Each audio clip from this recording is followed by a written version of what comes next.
They say it's a myth, a legend, a fictional figure made up to keep kids from the lake and the real dangers it poses. Not that anyone knows what those real dangers are.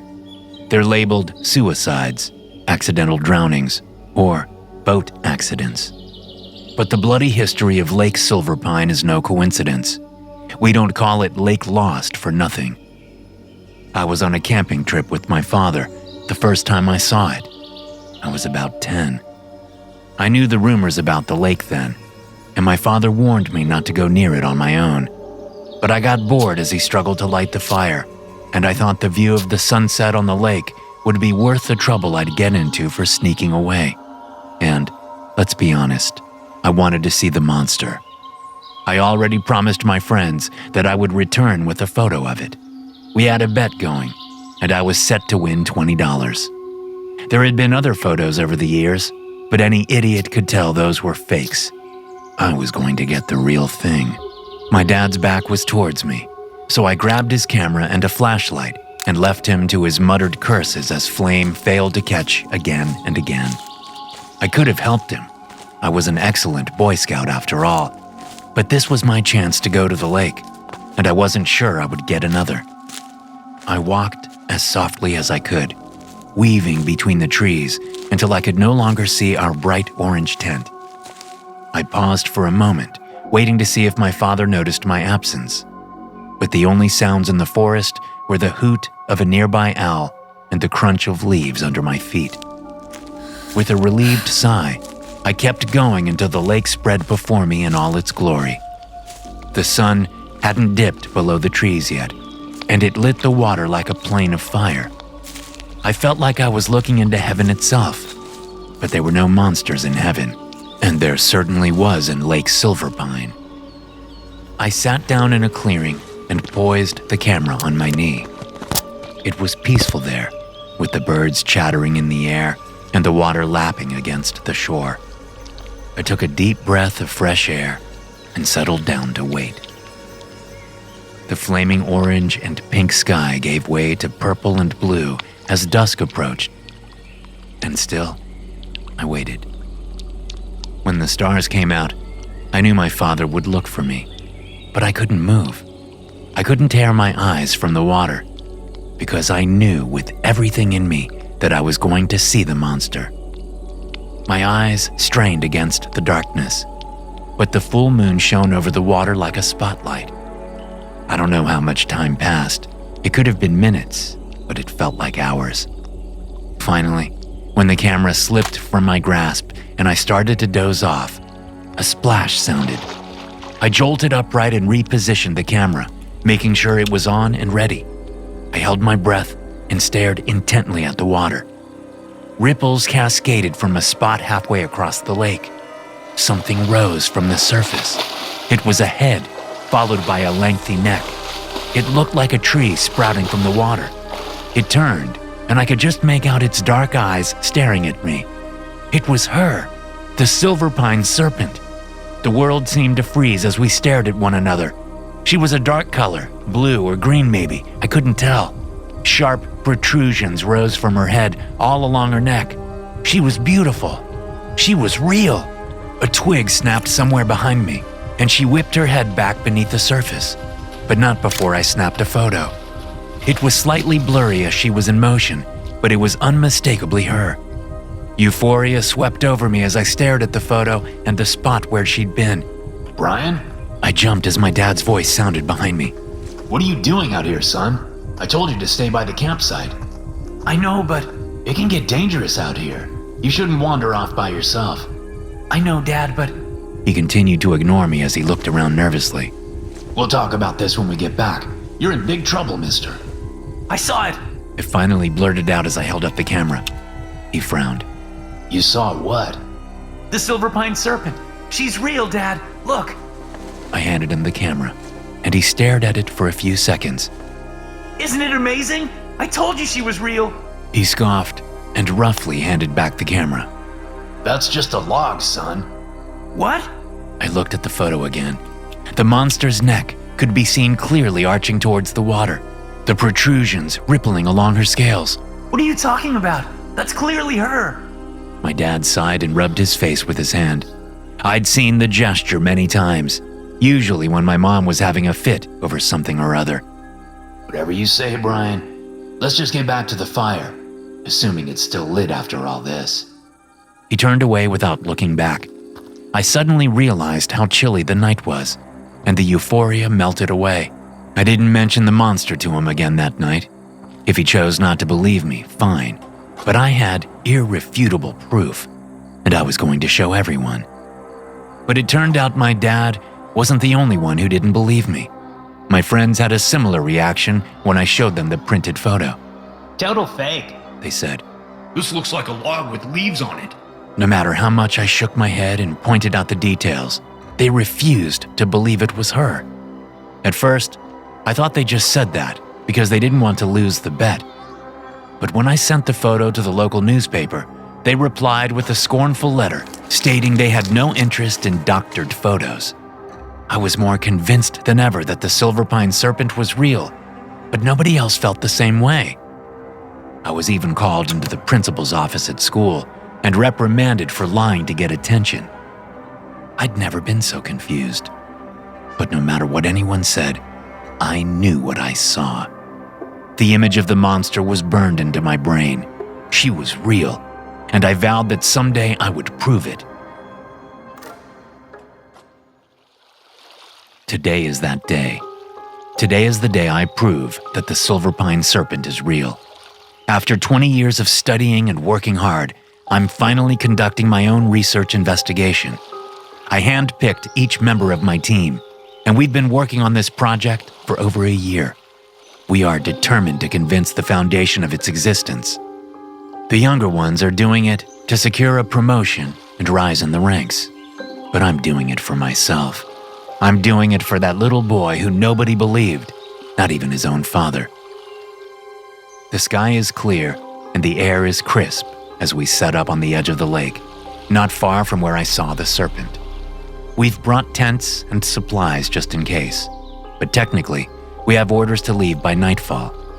I would be willing to spend weeks here, even months if necessary, but it was hard enough to convince my boss to allow this project at all. Dr. Lindahl is a brilliant man, but he's even more skeptical than most. It was only thanks to my excellent work on our last project together that he agreed. I think he was also getting sick of me talking about the Silverpine Serpent. My father passed away a few years ago, so I'll never be able to show him the monster, but I can show Dr. Lindahl and the directors of the Foundation. This isn't the first time I've returned to the lake. When I lived nearby, I would come almost every weekend. Rain or shine, winter or summer. I would watch the water for hours on end, hoping for another glimpse of the beast, but she never showed. I always went home feeling like I'd been stood up, but she's going to show today. I can feel it. The connection is secure, sir. I turned to Mandy with a smile. Good. Tell them to be ready. She gives a curt nod and returns to the tablet in her hands. We have a direct connection to the ETA-10 Mobile Task Force, also known as See No Evil. The Foundation would never be satisfied with just an image of the serpent, and they weren't willing to send the task force in person. So we are compromising with a live stream. The second we see the monster, so will they. My assistant, Richard, is standing behind our main camera while Stuart scouts the lake with binoculars. I'm pacing the area in a failed effort to contain my nervous energy. Where are they? I ask, no one in particular. They should be there any minute, sir. Richard responds calmly. No sooner had the words been said than the peace of the forest was broken by the sound of a motor. Richard blessedly refrains from saying, "I told you so." He's been with me since the beginning of the project, and he's gotten used to me by now. He knows how much this means to me. He simply nods towards the lake, where the boat whirs into view before stopping in the middle. We watch two men struggle with the carcass for a moment before tossing it overboard. One of them nearly falls in with it as his shirt gets caught in one of the horns. He manages to disentangle himself just in time and falls backwards into the boat. Richard scoffs beside me, but the job is done. The elk bobs in the water, gently floating on the surface. Phase 1 complete. I say to the group as the boat disappears around a bend. Now we wait. Everybody, be ready. There's no telling when she'll show up. Or, if the desperate part of my brain says, I wave the worry away and focus on the lapping waves. She'll take the bait. She has to. A few minutes go by before bubbles rise beside the elk. I stiffen, and Richard straightens, aiming the camera lens. I almost can't believe it. I was sure she would come today, but this seems unbelievable. I glance at Mandy, and she holds up the tablet and nods to indicate that she's prepared. My eyes return to the bubbles, and I can almost see her beneath the surface, protrusions rippling along her elegant neck. Something rises from the waves, scales breaking through the ripples. But there's something wrong. It's too small. And, suddenly, there are more bubbles surrounding the carcass. I heave a sigh and slump to the ground. It's only fish. I should have expected them to feast on the free meal. They'll barely make a dent in its flesh, so there will still be plenty for the monster. Yet I have the urge to shoo them away like flies. Mandy lowers the tablet and frowns. Maybe the fish will attract her. Richard says. I nod without saying anything. The disappointment is familiar. I swallow it down as I have many times before, but I haven't lost hope. It's not even noon yet. We still have time. I don't know how long I've been staring intently at the elk in the water when a branch snaps behind me, making me jump. I turn to find Stuart walking away from the campsite. Where are you going? My voice comes out harsher than I intended. Stuart shrugs. Nature calls. I open my mouth, ready to reprimand him, but what can I say? I sigh and wave my hand instead. Be quick. Righto, boss. I narrow my eyes at the lake, suddenly positive that the serpent will appear now that we're a man down. But Stuart comes and goes, and there's still no sign of her. Hours pass, and the team gets antsy. Mandy keeps shaking her legs to wake them up. Richard keeps checking his watch, and I have returned to pacing. The air has gotten colder, and I pull my windbreaker tighter around me. I can only imagine what my father would think of this project. He'd call me a damn fool and chastise me for bringing other people into my delusions. I look around at Mandy, Stuart, and Richard, their cheeks pink with cold, their eyes dull with boredom. I can't help but feel like maybe I am a fool. I'm certainly going to look like one if the serpent doesn't show today. How can I return to the Foundation if this doesn't work out? I'll be a laughingstock just like I was in grade school. Doubt continues to hound me as the sun sets. It crests the trees and lights the lake on fire, just like it did all those years ago. But I can't appreciate the beauty this time. That's not what I'm here for. Dr. Raynard? Richard's voice is hesitant, like he's trying not to disturb a sleeping giant. I don't respond, not because I don't hear him, but because I don't want to hear what he's going to say. He tries again. Dr. Raynard? We should probably... Not yet. I cut him off, my eyes still on the horizon where they had been very little activity of any kind all day. She's coming, I whisper. He looks at me with pity, as if I'm a child waiting for an absent parent who will never show. I ignore his gaze. Get back to the camera. With a sigh, he does as he's told. But we both know that I can't keep them there much longer. We should have left already. I can barely make out the form of the elk floating on the water as the shadows extend and the sky turns dark blue. When the stars begin peeking through, I know it's time. My heart is heavy, and my hopes are shattered. But there is nothing to be done. But before I can call it, the silence is interrupted by a splash. A gasp sounds behind me as a creature rises from the water, droplets cascading down her neck and off her scaly head. Mandy! I hiss quietly but urgently. On it! She whispers. A second later, she shoves the tablet into my hand. I hold it up to the lake so the three bleary-eyed men on the screen can see what I'm seeing. Look at her! I exclaim. Her face is hidden as she consumes the carcass, but the back of her head and her powerful neck can clearly be seen. There is no mistaking her for anything but what she is. I force my eyes back to the screen, expecting to find the men suddenly wide awake and incredulous. But they are frowning. Do you see her? I ask. What the hell is that? One of them replies. The Silverpine Serpent. I breathe, the awe in my voice palpable. Nice try, buddy. My heart seems to stop in my chest. What? Can't you see it? We're looking at it right now. The men glance at each other, and one of them even rolls his eyes. He's young and wears a smug look on his face, his brown eyes light with amusement. Did you really think that would work? What? What are you talking about? Dread settles in my stomach, and I motion Mandy over. We can all see her, clear as day. Mandy nods. Is the connection bad or something? I don't know what's going on. I say helplessly as I glance between the screen and the serpent. This is clearly some kind of trick, and we aren't falling for it, pal. It's a decent animatronic, I'll give you that, but it's no monster. Mandy's jaw drops. You think we're lying? An older man leans forward, his eyebrows drawn together in anger. Your superiors will be hearing about this. The screen goes blank. I don't move. I don't breathe. The Silverpine Serpent continues devouring her dinner across the lake, oblivious to everything else. I suddenly feel 10 years old again. I'm that little boy who proudly told his father about the greatest thing he'd ever seen, only to be told it wasn't real. It's happening again. After all this time, I thought I could finally prove myself, but it seems that was a foolish dream. Nobody will ever believe me, no matter what I do. It's over. I hand the tablet back to Mandy and turn on my heel. Let's go. Dr. Raynard! It's done. I walk away without looking back. When we return to headquarters, we are each brought in for questioning. I've had interviews about other projects before, but never like this.